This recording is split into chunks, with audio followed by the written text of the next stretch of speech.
Capital TV के इस खास शो में आपका स्वागत है। आखिरकार वो दिन आ ही गया, वो तारीख आ ही गई जिसके लिए पूरे बिहार वासी बेकरार थे। पहली बार बिहार के इतिहास में भारतीय जनता पार्टी का मुख्यमंत्री बना है और सम्राट चौधरी का राज तिलक हुआ है। कैपिटल टीवी की खबर पर एक बार फिर से मुहर लगी है। हम डंके की चोट पर कहते रहे कि बिहार के सीएम सम्राट चौधरी ही बनेंगे, भले ही रेस में कई नाम हो। आज राजभवन में 11 बजे सम्राट चौधरी का शपथ ग्रहण हुआ और उनके साथ विजेंद्र प्रसाद यादव और विजय कुमार चौधरी जेडीयू कोटे से 2 डिप्टी सीएम बनाए गए जिन्होंने शपथ लिया। आज से बिहार की राजनीति पूरी तरह से बदल गई। नीतीश युग की समाप्ति हो चुकी है। नीतीश कुमार जब 2025 में चुनाव जीते, उनके नाम पर मैंडेट मिला तो महिलाओं का एक बड़ा तबका रहा। ज्यादातर महिलाओं ने बिहार में एनडीए सरकार के नाम पर वोट किया। तो अब बिहार, हम लोग तो दिल्ली में बैठे हुए हैं, सम्राट चौधरी जब से सीएम बने हैं तो बिहार में महिलाओं का रुझान क्या है, उनके आसपास क्या कुछ बातें चल रही है, क्या महिलाएं इस फैसले से खुश नजर आ रही हैं? चलिए, सबसे पहले तो आपको फिर से धन्यवाद अपने चैनल में जोड़ने के लिए। जहां तक आपने सवाल पूछा है कि बिहार में महिलाओं की महिलाओं के अंदर क्या खुशी है, तो जिस तरह नीतीश जी के शासन में बिहार में महिलाएं आगे बढ़ रही थी, उसी तरह सम्राट जी के आने से बिहार की महिलाएं आगे बढ़ेगी। बिहार की महिलाएं सशक्त तो पहले से भी थी, नीतीश जी के शासन में थी और आगे भी सम्राट जी के शासन में महिलाएं सशक्त होगी। जिस तरह 33% आरक्षण हम लोगों को मिलने जा रहा है, उससे बिहार की महिलाएं शिक्षा के क्षेत्र में, राजनीतिक के क्षेत्र में और कई ऐसे क्षेत्र में महिलाएं निश्चित ही उनके नेतृत्व में आगे बढ़ेगी। हम लोगों के लिए खुशी की बात है कि एक ऐसे युवाओं के हाथ में बागडोर बिहार का बागडोर है जो कर्मठ है और अपनी मेहनत के बल पर आगे बिहार को ले जाने का कार्य पूरा करेंगे और बिहार आगे बढ़ेगा।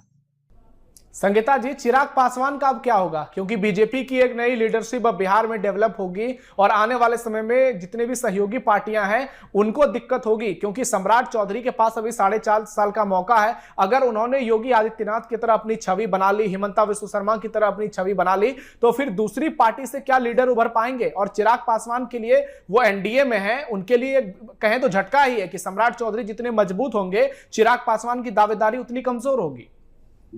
नहीं, देखिए, ये सम्राट जी जो मुख्यमंत्री बने हैं वो एनडीए के मुख्यमंत्री बने हैं और जहां तक एनडीए के मुख्यमंत्री बने, हमारे राष्ट्रीय अध्यक्ष चिराग पासवान जी केंद्र के वो मंत्री हैं और जिसके अंदर योग्यता होती है और लीडरशिप करने की क्षमता होती है, उसे ना कोई कभी पीछे ढकेल सकता है और ना ही कोई पीछे कर सकता है। और हमारे नेता राष्ट्रीय अध्यक्ष चिराग पासवान जी के अंदर लीडरशिप करने की क्षमता है, तो वो अपने क्षमता से, अपने बल पर, जिस तरह उसने उन्होंने अपने पार्टी को आगे बढ़ाया और पार्टी को बिहार में पार्टी का एक पहचान बना, तो आने वाला समय में जैसे हमारे राष्ट्रीय अध्यक्ष अपनी योग्यता के बल पे, अपनी टैलेंट के बल पे वो आगे बढ़ रहे हैं, आगे भी बढ़ेंगे। और चूंकि ये एनडीए, आप लोग इस फैसले से खुश हैं? आप लोग इस फैसले से खुश हैं सम्राट? बिल्कुल हम लोग खुश हैं, क्योंकि हमारे नेता ने भी इसमें समर्थन किया है। राष्ट्रीय अध्यक्ष चिराग पासवान जी ने उनको बधाई भी दी है, उनके घर जाकर उनसे गले भी मिले हैं। तो हम लोग भी बहुत खुश हैं क्योंकि बिहार के मुख्यमंत्री युवा बने हैं। इसके लिए हम लोग भी अपने पार्टी के तरफ से उनको बहुत बहुत बधाई देते हैं। जी, वही आप लोगों को, दर्शकों को एक बार तस्वीर दिखाते हैं। चिराग पासवान ने सम्राट चौधरी से जाकर मुलाकात की, उनके गले मिलते भी नजर आए और जीतन राम मांझी का भी बड़ा बयान सामने आया। की जरूरत है, एक ऐसे नेता की जरूरत है जो कि बिहार फर्स्ट, बिहारी फर्स्ट की बातें करे, और सम्राट चौधरी को तो चिराग पासवान युवा ही मानते हैं। तो चिराग पासवान का सपना क्या पूरा हो गया नीतीश कुमार को हटाकर? देखिए, सबसे बड़ी बात यह है कि 2020 का जो चुनाव था वो हमारे राष्ट्रीय अध्यक्ष चिराग पासवान जी अकेले लड़े थे। उस समय क्या स्थिति थी, क्या परिस्थिति थी, राजनीतिक क्या बातें होती हैं जब हम लोग अलग लड़ते हैं। विपक्ष तो बिल्कुल, जब हमारे राष्ट्रीय अध्यक्ष मोदी जी के हनुमान हैं तो हैं, इसमें कहने में ना हमारे नेता परहेज करते हैं ना हम लोग परहेज करते हैं। और सचमुच में जिस तरह सम्राट जी बिहार के मुख्यमंत्री बने हैं, युवा हैं, कर्मठ हैं, कार्य तो करेंगे ही। लेकिन आपके चैनल से मैं एक मांग अपने तरफ से जरूर रखना चाहूंगी कि भागलपुर शहर जो शिक्षा के क्षेत्र में आगे है, हर चीज में भागलपुर आगे रहा है और यहाँ पे हवाई जहाज की जो सुविधा है आज भी हम इससे वंचित हैं और हम लोगों ने इसके लिए 33 दिन का धरना भी दिया था।